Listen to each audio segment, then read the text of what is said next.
Bonjour, bonjour, chers abonnés sur la chaîne, chers passionnés, amis des oiseaux des Canaries et des chardonnerets. Encore une nouvelle vidéo sur Canaries du 28 et qui dit une nouvelle vidéo dit nouveau sujet.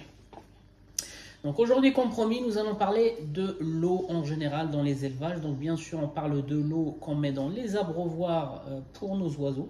Donc l'eau qu'on donne toute l'année. La différence entre l'eau du robinet, l'utilisation d'eau de source ou l'utilisation d'eau minérale, les amis. Quelles sont les différences entre ces trois types d'eau, les amis. Et puis essayer de comprendre un petit peu ce qu'on fait dans notre élevage ou ce qu'on faisait depuis des années, les amis. Et puis je veux surtout percer un mythe qui traînait sur YouTube. Donc depuis que je fais des vidéos, tout le monde me demande de faire une vidéo sur l'eau parce qu'ils ont vu des vidéos de certains youtubeurs ou certains particuliers en fait avec un électrolyseur en train de faire des démonstrations. Donc j'ai acheté l'électrolyseur. Je vais vous faire une petite démonstration. J'ai pris plusieurs eaux différentes, eau de source, eau minérale, eau de pluie, eau du robinet que j'ai laissé à exposition de l'air pendant quelques jours et eau du robinet fraîchement recueillie dans un verre. J'ai fait les tests, je vous laisserai regarder, juger par vous-même et puis je commenterai en fait la démonstration en vous expliquant ce qui se passe réellement. Les amis, ça fait des années, voire des mois qu'on parle du régime de graines, ça fait des mois qu'on parle des compléments alimentaires, des vitamines, des acides aminés. On a parlé de plusieurs items qui touchent les élevages amateurs, les amis. Mais effectivement, nous n'avons jamais parlé de l'eau, nous n'avons jamais détaillé, nous sommes jamais arrêtés en fait sur le critère de l'eau, alors que c'est un critère vraiment basique. J'ai eu quelques questions au début. Est-ce que tu donnes l'eau de bouteille ou est-ce que tu donnes l'eau du robinet? Donc comme vous le savez, j'ai donné de l'eau en bouteille depuis 5 ou 6 ans. Donc avant, au tout début, je donnais en fait l'eau du robinet comme tout le monde. Et à un moment donné, j'ai commencé à donner l'eau en bouteille, donc la même eau qu'on boit nous dans ma famille en fait. Je la donnais aussi à mes oiseaux. Et là, ça fait un an, ça fait presque un an, un peu moins d'un an, ça fait quelques mois depuis la fin de la mue, la dernière mue de 2023. En fait, je ne donne que de l'eau du robinet que je laisse bien sûr. Donc j'ai 6 bouteilles. Et ces 6 bouteilles, en fait, je laisse l'eau au contact de l'air, histoire de faire dégager quelques substances que je vais vous expliquer. Mais par contre, j'utilise l'eau du robinet depuis quelques mois. Je n'ai pas vu vraiment de différence dans mon élevage ou sur mes oiseaux. Donc on va essayer de regarder tout ça, les amis. Donc dans un premier temps, je vous montre la démonstration que j'ai dû faire. Donc j'ai acheté, donc il y a plusieurs abonnés qui m'ont demandé déjà depuis 1 an et demi, voire même 2 ans, depuis le début de cette chaîne-là, d'avoir des explications concernant des démonstrations qu'ils ont vues sur YouTube. Donc j'ai acheté l'électrolyseur, il coûte pas cher sur internet, on peut le trouver sur n'importe quelle plateforme qui vend en fait un peu tout, je ne citerai pas les marques. Et puis j'ai fait la démonstration en prenant 2 eaux en bouteille, donc la Volvic et la cristalline. Donc pendant 5 ans, j'ai alterné cristalline et Volvic. Donc même pour nous, moi je préfère la Volvic, ma femme elle préfère la cristalline. Donc quand on faisait des courses, même aujourd'hui quand on fait les courses, j'essaie toujours de prendre quelques packs de cristalline et quelques packs de Volvic et puis on alterne. D'accord? Et je vais vous expliquer l'importance d'alterner les eaux quand vous prenez vous-même ou vos oiseaux de l'eau en bouteille. Il ne faut jamais se concentrer sur une seule marque, les amis. On va comprendre pourquoi il faut essayer de changer. Et puis là, ça fait des mois, comme je l'ai expliqué, je donne l'eau du robinet. Par contre, je ne la donne pas tout de suite. Je ne l'accueille pas directement du robinet que je donne. Il y a certaines substances qui doivent s'évaporer pour alléger un petit peu en fait les eaux, les amis. Je vous laisse regarder la démonstration, je vous explique la démonstration et puis je vous donnerai mon point de vue, des explications et puis je vous donnerai mon point de vue concernant en fait l'utilisation de l'eau de robinet ou l'eau de bouteille dans des élevages comme les nôtres, les amis. À tout de suite.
Donc les amis, concernant cette démonstration, donc vous avez déjà constaté que toutes les eaux, elles ont changé de couleur. Donc il n'y en a pas une eau qui n'a pas changé de couleur et qui est restée transparente ou cristalline, que ce soit les eaux que j'ai pris en bouteille, on peut en prendre d'autres eaux, ou bien l'eau de pluie, ou bien l'eau du robinet, etc., etc. J'ai même testé l'eau du déshumidificateur que j'ai dans la salle des Canaries parce que voilà, j'étais un peu mitigé par le résultat, qu'est-ce que j'allais trouver. Donc toutes les eaux, elles ont changé de couleur. Je dis pas qu'il n'existerait pas d'eau qui ne va pas changer de couleur, si. C'est une eau osmosée ou c'est une eau déminéralisée ou c'est une eau qu'on trouve dans les commerces mais plutôt pas pour le même usage. C'est pas des eaux à boire mais c'est plutôt des eaux à utiliser dans le cas par exemple d'un fer à repasser pour éviter les dépôts de calcaire, etc., etc. Donc il existe par exemple dans l'aquariophilie, j'utilise de l'eau osmosée pour équilibrer les nitrates et les nitrites. Sauf que quand enfin, tout dépend de ce qu'on veut faire avec de l'eau. D'accord, donc si on veut utiliser l'eau en aquariophilie, on a tendance à utiliser l'eau osmosée. C'est quoi l'eau osmosée? En fait, c'est l'eau qui est presque pure pour augmenter, plutôt pour baisser le taux de nitrate et nitrite. C'est des pollutions en fait dans les aquariums. En aquariophilie, en fait, les poissons, ils polluent aussi l'eau, mais c'est une pollution que nous, on ne voit pas. Voilà, en fait, c'est la pollution normale, mais pour réduire cette pollution qu'on appelle, on a des tests, des bandettes, soit des gouttes, des tests en gouttes, soit des tests, soit il y a carrément des appareils. Moi, j'ai des appareils en fait qui me donnent le niveau en fait de pollution de l'eau que je ne peux pas voir à l'œil nu par exemple. Et il y a aussi d'autres testeurs qui vont vous donner le nombre de particules qu'il y a dans l'eau. Par exemple, dans un petit volume de 1 cm², ils vont vous dire, bon, vous avez 1000 particules. Peu importe ce que c'est qu'en particules, mais ça veut dire que c'est une eau qui est chargée. Et plus on s'approche de zéro, plus l'eau, elle devient morte. C'est-à-dire l'eau, à part déshydratée, en fait, elle contient rien du tout. Aucun minéraux, rien du tout.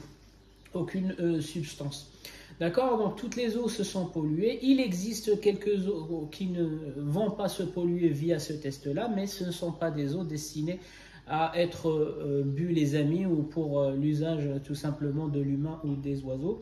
Il y a quelques eaux, alors j'ai vu sur internet, il y avait une eau, je ne me rappelle plus sa marque, qui est soi-disant en fait qui fait tendre le nombre de particules à presque zéro, mais pour moi c'est pas une eau à boire. Donc juste un petit rappel dans l'histoire, l'eau minérale par exemple, la Volvic, c'est une eau minérale.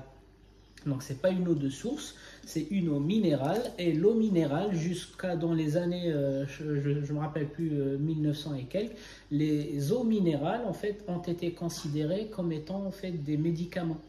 Les gens qui développaient des carences, les humains qui développaient des carences en fer, en potassium, en magnésium, etc., suite à des fatigues ou suite à des traitements, etc., en fait, ils avaient besoin de ces minéraux-là pour récupérer. Et donc, les eaux fortement minéralisées se vendaient dans les pharmacies, sur ordonnance, etc., etc. Mais ça fait que dans les années, je pense, 1950, un truc comme ça, que ça s'est un peu banalisé. Vous m'épargnez en fait les dates, je suis pas sûr de mes dates là, mais c'est juste pour vous dire qu'à un moment donné, l'eau minérale était vraiment vendue en pharmacie, et à partir d'une certaine date, en fait, ça commençait à se banaliser, on commençait à la vendre. D'accord, donc maintenant c'est quoi la différence entre l'eau de source et l'eau minérale? L'eau de source, les amis, les deux elles sont puisées naturellement. Donc il y en a une qu'on peut traiter, l'eau de source on peut traiter parce qu'elle a quand même un cahier des charges. On ne peut pas vendre l'eau de source si certains paramètres ne sont pas au vert, ne sont pas marqués correctement. Et l'eau minérale, on ne peut pas la traiter. Donc l'eau minérale telle qu'on l'épuise dans la source en fait, il faut qu'elle respecte aussi un cahier des charges, mais on ne peut pas la traiter. Donc, c'est-à-dire, quand on tombe sur une source d'eau minérale, soit elle est bonne, soit elle n'est pas bonne. Si elle n'est pas bonne, on ne peut pas la vendre. Sachant que l'eau minérale, peu importe les sources, si par exemple j'ai Volvic, deux sources qui sont dans deux endroits géographiques différents, en fait la composition de l'eau reste la même, peu importe l'endroit où on va aller la puiser, alors que l'eau de source non. Suivant les endroits où on va l'épuiser, l'eau elle peut développer en fait des caractéristiques spécifiques. D'accord? Et maintenant vous allez me dire, bon bah comment ça se fait que l'origine de l'eau en fait c'est la pluie, et puis l'endroit où on va aller chercher l'eau, en fait, on n'a pas les mêmes compositions, d'où viennent ces composants et qu'est-ce qui arrive à l'eau de pluie, en fait, entre le moment où il commence à pleuvoir et le moment, en fait, où on va aller l'extraire ou la capter dans les sources. Donc, tout simplement, un petit rappel un peu de ce qui se passe dans le cycle. Comme vous savez, quand l'eau de pluie elle tombe, elle va s'infiltrer dans les terres, elle va s'infiltrer dans un millefeuille de roches. On peut avoir toutes des roches, du magma, du granit, un peu toutes sortes de roches en fait. Et plus les eaux de pluie s'infiltrent dans la terre, et plus elles vont capter de l'acide, et plus elles vont capter en fait des bactéries. Et le rôle des bactéries va aussi jouer dans la composition minérale en fait de cette eau-là. Il y a même en fait du dioxyde. Donc les eaux gazeuses naturelles, en fait, ce sont les bactéries plus une sorte de roche qui libère en fait le gaz. Et donc du coup, il y a des sources en fait qui jaillissent avec l'eau qui est déjà gazeuse. Et donc c'est pour ça, quand l'eau parcourt ou s'infiltre dans les terres, les couches de terre, elle va acquérir des acides, en fait, des molécules d'acide, ou voire en fait du gaz. Après, quand elle arrive dans le rocher, elle va encore plus s'infiltrer. Elle va encore plus s'infiltrer. En fait, chaque couche, c'est comme si en fait c'était des filtres pour enlever des impuretés. Mais vous savez très bien qu'à un moment donné, on ne peut plus enlever un composant de l'eau s'il est dissous dans l'eau. S'il est dissous dans l'eau, en fait, vous avez beau à le faire passer dans des passoires, dans des filtres, en fait, la substance qui est dissoute dans l'eau, elle va quand même ressortir avec l'eau. Voilà, donc les couches, le millefeuille de roche va filtrer les impuretés, etc. Et à un moment donné, cette eau-là qui a déjà récupéré une partie de la substance des couches de terre et une autre partie des couches rocheuses ou volcaniques, en fait, elle arrive sur des couches de roches qui sont imperméables, en fait, qui ne lui permettent pas de s'infiltrer encore plus. Et donc, du coup, cette couche, c'est souvent le granit, mais bon, après, moi, je ne suis pas vraiment connaisseur dans le domaine. Cette couche de granit ou similaire au granit vont, en fait, la faire conduire, ils vont la conduire vers un bassin souterrain ou une nappe phréatique, là où elle va stagner, là où elle va se cumuler en fait.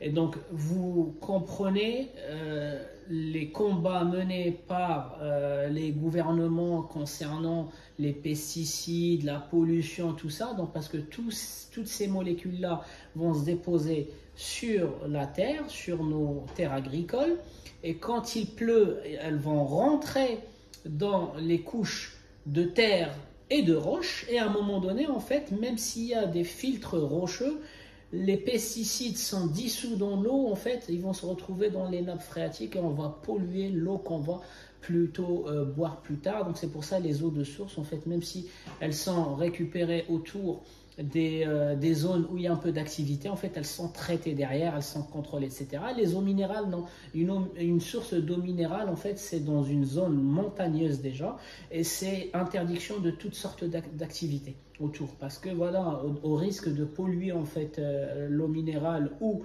les nappes phréatiques dans laquelle on va aller capter l'eau. En fait, les gouvernements ou le ministère en fait de la santé, etc. En fait, ils ont interdit toutes sortes d'activités sur des kilomètres et des kilomètres autour de ces sources minérales. Même la SNCF ne peut pas passer, les trains de la SNCF ne peuvent pas passer. Il n'y a pas de ballast, il n'y a pas de voie ferrée, parce que quand on a des voies ferrées, il va falloir les désherber avec des produits chimiques, et ces produits chimiques vont s'infiltrer jusqu'aux nappes phréatiques, les amis. D'accord? Donc maintenant, on vient de comprendre la différence entre l'eau de source et l'eau minérale, comment ça se passe et pourquoi l'eau minérale est fortement minéralisée. En fait, ça dépend des couches qu'elle a. C'est pour ça que je vous ai dit que les sources minérales, elles sont plutôt dans des endroits en bas des montagnes. Donc l'eau de montagne, en fait, les montagnes, l'eau de pluie qui traverse les montagnes vont finir en fait dans une zone un peu protégée. C'est pour ça les paramètres de cette eau-là sont les mêmes, les amis, mais par contre l'eau de source, des fois elle est moins profonde que l'eau minérale. La plupart du temps elle est moins profonde, c'est pour ça en fait ça varie. Quand les couches, le millefeuille dont je parlais tout à l'heure de roche et de terre varient, ça fait varier aussi ta composition d'eau. Vous savez très bien qu'une goutte d'eau, quand elle va parcourir 20 cm de terre, elle sera beaucoup plus acide que la même goutte d'eau si elle parcourt en fait 10 cm d'air, parce que elle est restée en contact avec des bactéries, avec des composants du millefeuille beaucoup plus longtemps, donc forcément en fait elle aura une composition beaucoup plus différente que les autres. Donc c'est ce qui fait que chaque eau, elle a chaque source plutôt, elle a sa caractérisation, et la caractérisation de l'eau minérale, c'est ce qu'il faut retenir, c'est que peu importe la source, les caractéristiques sont les mêmes. Ça veut dire on est sur un même processus entre la pluie jusqu'à la nappe phréatique. Et encore une fois, l'eau minérale, il est interdit de la traiter, les amis. Soit elle est bonne, soit elle ne l'est pas. Alors vous allez me dire, oui, mais dans tout ça, ça c'est bien pour ceux qui donnent l'eau de bouteille ou qui consomment l'eau de bouteille, mais ceux qui consomment l'eau de robinet, en fait, l'eau de robinet, elle est presque pareille que l'eau de source. Ça veut dire, en fait, c'est une eau qui vient en partie des nappes phréatiques, en partie des rivières, en partie de d'autres installations, les amis. Je ne vais pas en faire une polémique, mais voilà, donc l'eau qu'on a en robinet, en fait, c'est un cumul, c'est une composition d'eau de source, d'eau de rivière et d'autres qui viennent d'installations, etc., etc. Et puis, elle est traitée de la même façon, parce qu'au final, c'est l'eau. Qu'est-ce qu'on boit dans l'eau qu'on reçoit dans la bouteille? En fait, elle est dans les mêmes normes que l'eau de source qu'on achète. Elle a un cahier des charges, il faut qu'elle soit... Et puis ça dépendra en fait des zones, même le pH. Donc ici chez moi, le pH il tourne autour de 7,7 je pense, ou un truc comme ça, ou 0,5. Mais vous changez de région en France, le pH qui fait partie des paramètres aussi du cahier des charges, en fait, il varie dans toute la France.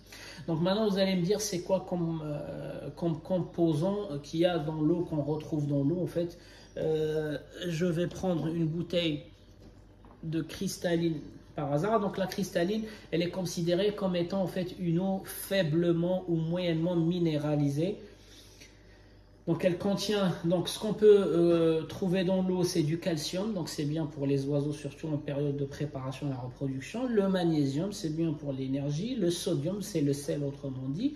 Le potassium, donc c'est un des oligo-éléments importants pour l'élevage. Le silice, le bicarbonate, le chlorure, le sulfate, les nitrates. Alors les nitrates, on en trouve, c'est la fameuse pollution dont je vous ai parlé. Nous, en tant qu'aquariophiles, on fait très attention au taux de nitrate et nitrite dans les aquariums, dans les bacs, et le fluor, et j'en passe et j'en passe.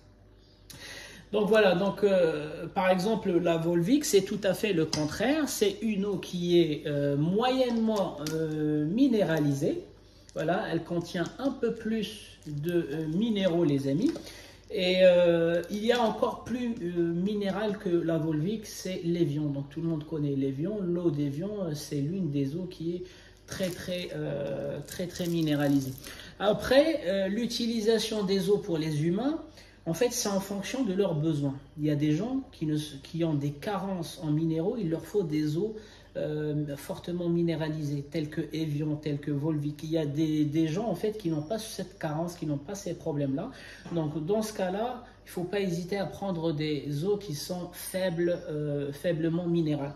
Vous allez me dire, bah, quand je veux faire mes courses, comment je peux savoir si mon eau elle est minérale ou elle n'est pas minérale, et le degré de ce taux de minéraux. En fait, c'est marqué dans les bouteilles. Vous allez trouver extrait sec. Donc là, je ne sais pas si vous allez voir, extrait sec à 180 degrés. Et il vous donne, en fait, dans toutes les eaux, la composition elle est obligatoire. Et cette valeur-là qu'on appelle extrait sec à 180 degrés, ici sur la cristalline, c'est 223 mg par litre. Et il rajoute le pH, donc pH 7,7. Vous voyez, donc la cristalline, j'ai le même pH que chez moi. Et si j'avais l'appareil pour évaluer le nombre de particules dans l'eau, j'aurais peut-être comparé, mais je n'ai plus l'appareil. Moi, j'ai une machine, en fait, la centrale de l'aquarium qui le fait, mais je ne peux pas la démonter pour aller checker l'eau du robinet. Donc du coup, ça veut dire quoi extrait sec à 180? Ça veut dire on mène cette eau cristalline à ébullition et ce qui va rester, en fait, on va le peser et il va rester 223 mg par litre de, en fait, un ensemble de minéraux et tout ce qui est en composition, les amis. Tout ce qui est en composition, y compris en fait le calcium. D'accord? Donc ça, vous vous rappelez, donc à ébullition, à 180 degrés, on a mesuré, une fois que l'eau s'est évaporée, on a mesuré 223 mg par litre. L'eau volvique, ce taux-là, il sera, malgré qu'elle est plus minérale, beaucoup plus minérale que la cristalline, ce taux-là est bas. Donc voilà, extrait, donc teneur totale en sel minéraux plutôt à 180 degrés, c'est 130 mg par litre d'eau, donc pH 5. Donc le pH, il est de 7 sur la volvique, la cristalline c'est 7,7 et le taux de minéraux à 180 degrés, il est à 130 alors que sur la cristalline, il était à 200. Et pourtant, celle-ci, elle est beaucoup plus minérale que la cristalline, les amis, parce que vous avez compris qu'il n'y a pas que des minéraux, il y a d'autres choses que... En fait, ça fera peur aux consommateurs si on commence à marquer le chlore, le machin, etc., etc. Donc du coup, ce qui est bien, c'est que toutes ces eaux-là qui sont dans le commerce, elles sont contrôlées, elles sont gérées suivant des cahiers des charges, suivant le ministère de la Santé, etc., etc. Donc, il faut faire confiance. Et notre eau du robinet, en fait, c'est presque l'équivalent d'une eau de source, les amis. Oui, elle est traitée, mais au final, le produit final qu'ils vendent, il reste dans la norme, les amis. Donc, comme je vous ai expliqué, si on est dans le cas des eaux qui n'ont pas un taux de minéraux, c'est quoi les minéraux? Donc, parmi les minéraux qu'on trouve dans l'eau, c'est des oligo-éléments. Les oligo-éléments, comme je vous ai expliqué dans le chapitre des vitamines, des acides aminés, des oligo-éléments, c'est magnésium, potassium, sodium, etc., etc., tout ce qui finit par ion en général. Mais c'est important pour les réactions internes, les réactions chimiques internes du corps, mais par contre, à forte dose, deviennent toxiques. À forte dose, ils vont gripper notre machine qui est le corps. Donc c'est pour ça, et comme je vous expliquais dans le chapitre du foie, quand il y a trop de vitamines, quand il y a trop de gras, quand il y a trop d'acides aminés, quand il y a trop d'oligo-éléments, le foie, il va les réguler dans le sang et il va garder tout ce qui est en trop. Sauf qu'à force de cumuler des substances, le foie, en fait, on fait mal au foie et on fait mal au rein. Donc c'est pour ça qu'il faut équilibrer. Et je reviens sur la remarque initiale, quand je vous ai dit, même les humains qui boivent l'eau de source ou l'eau minérale, l'eau en bouteille en général, il va falloir qui change de marque, parce que chaque marque, elle a sa particularité, elles rentrent tous dans le même cahier des charges, elles ont toutes les mêmes normes. Par contre, chaque marque, elle a, par exemple, la Volvic, on trouvera plus de sodium autre chose que le fluor. Chez la cristalline, on trouvera plus de calcium qu'autre chose. Donc toutes ces substances-là, elles sont essentielles pour nous, elles sont essentielles pour nos animaux, dont les oiseaux. Mais par contre, il faut faire attention. Des oiseaux qui ont une carence, il vaut mieux leur donner en fait une eau chargée en minéraux.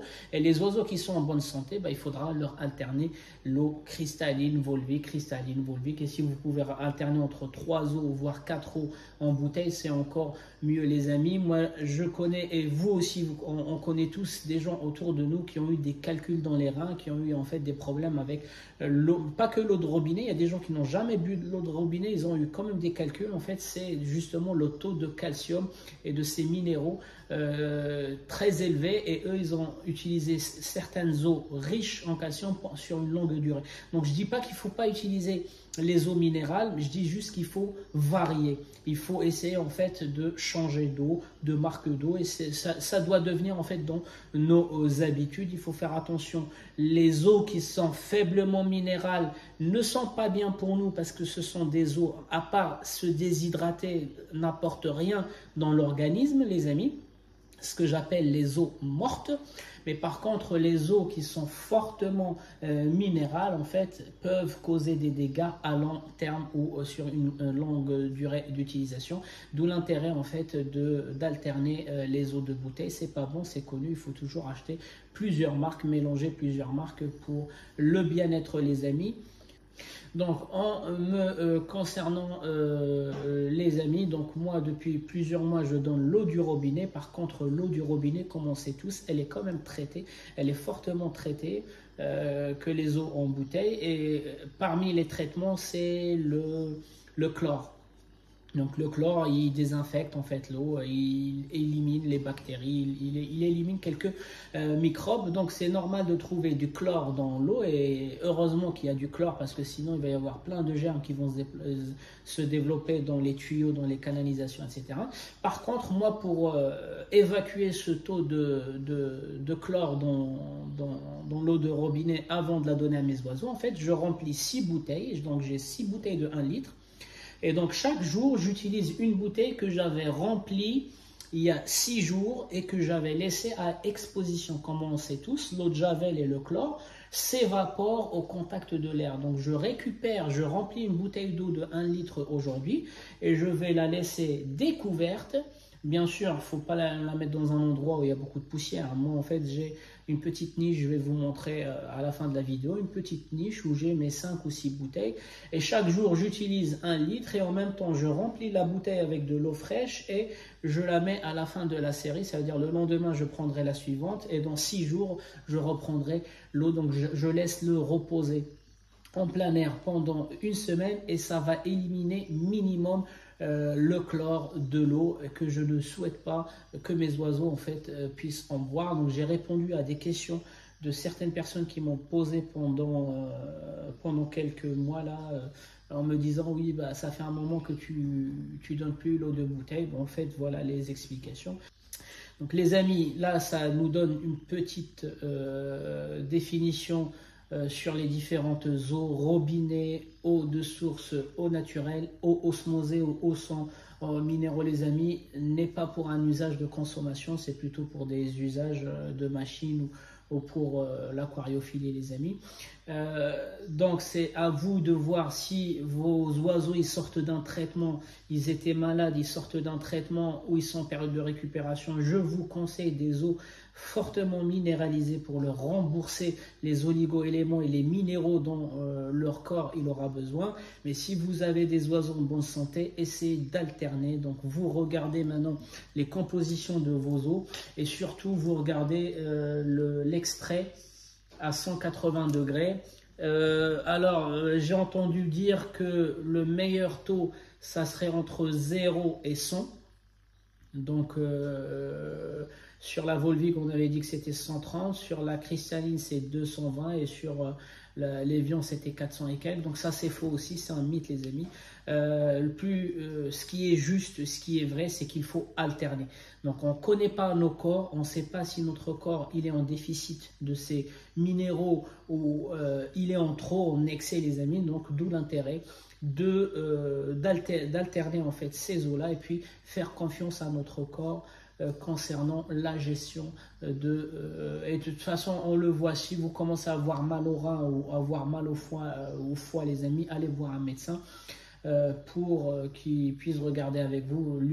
L'un des premiers axes que les médecins regardent avec les patients quand ils ont un mal de rein, en fait, c'est justement, ils leur posent la question sur l'eau potable. Donc toutes les eaux sont potables. L'eau du robinet, elle est potable, les amis. Encore une fois, elle rentre dans la même catégorie, dans le même niveau d'exigence que l'eau de source, les amis. Sauf que l'eau de source, ce sont des entreprises privées et l'eau du robinet, en fait, ce sont les entreprises de l'État qui la travaillent et qui nous garantissent en fait que l'eau, elle est potable pour l'usage de la consommation. Les amis, c'était Canari du 28. Je vous souhaite un bon visionnage et je vous dis à la prochaine vidéo.